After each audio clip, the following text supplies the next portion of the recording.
Goodwin of Maine Veterans Project. Thank you so much for joining us. We're always pleased to speak with you. Hey, thanks for having us. It's a pleasure to be here. So for folks who don't know, talk a little bit about what Maine Veterans Project is and, kind of what is your mission? What are you folks trying to do? Yeah. Okay, so back in 2015, we started the Maine Veterans Project. It's a suicide prevention organization located in Bangor, Maine. And we try to take a real grassroots approach to this.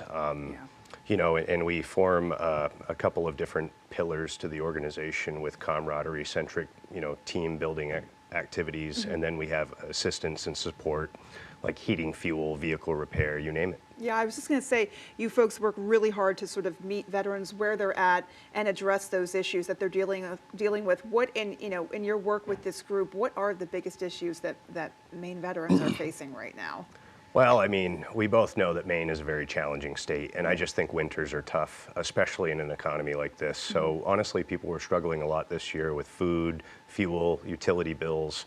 One thing about MVP is we're more of an evolutionary organization. Yeah. So instead of saying this is what we have to offer, we kind of listen to our audience and find out what they need. So we've really evolved into more food, fuel-centric events, less home improvement these days because we reach a wider audience. Yeah, and so you were just saying how you work to meet those needs. So you're really focusing on helping folks with basic needs, it sounds like. Yes, absolutely. Yeah. But the thing is, it's a snowball effect. So somebody doesn't get heating fuel, their pipes freeze, and a few $100s of heating fuel turns into a few $1,000s of plumbing. Yeah. And damage, and it's bad. Yeah. What is, the current initiatives that are ongoing for you, besides, say, just sort of that rolling reactionary, what do you need kind of thing? Is there something, sort of an ongoing undercurrent of what you're working on as well? Because we know, unfortunately, suicide is a huge problem among vets. That need never goes away. So kind of what's the undercurrent of what you're always working on? I would say engagement would be the number one thing. Because, I mean, I'm going to say something that might be a little shocking to listeners, but, the numbers have only risen. So unfortunately right now MVP is still a failing organization and we need to do better to try and make those numbers come down, and I think engagement is our number one tool. Why is that so challenging? Why is engagement a challenge?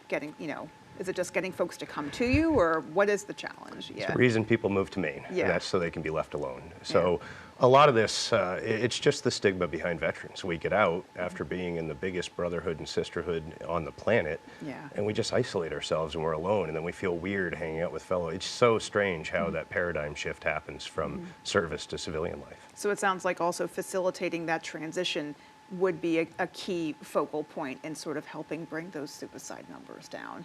Oh, absolutely. Yeah. I mean, I personally have lost 17 friends since we started this organization, and each one of them was a sporadic decision. This wasn't well thought out. I've wanted to do this. It was usually alcohol induced and just in the moment, and it hurts to know that even a small action in that moment could have made the difference. Well, it sounds like you're certainly working to make a difference, and no doubt those numbers would be higher without folks like you who are at least working to address the problem. For folks who might need help, or just maybe might need help or want to get in touch to help, how do they get in contact with MVP? So www.mainveteransproject.org. Find us on Facebook, or 207-262-6061 gets you right to my office. Alrighty, well, we will certainly put that information out there as well and kind of help you get that message out. We thank you so much for joining us. It's not easy to talk about, but it is so important to talk about. Absolutely. Alrighty, folks, please stay with us. Your updated forecast is coming up.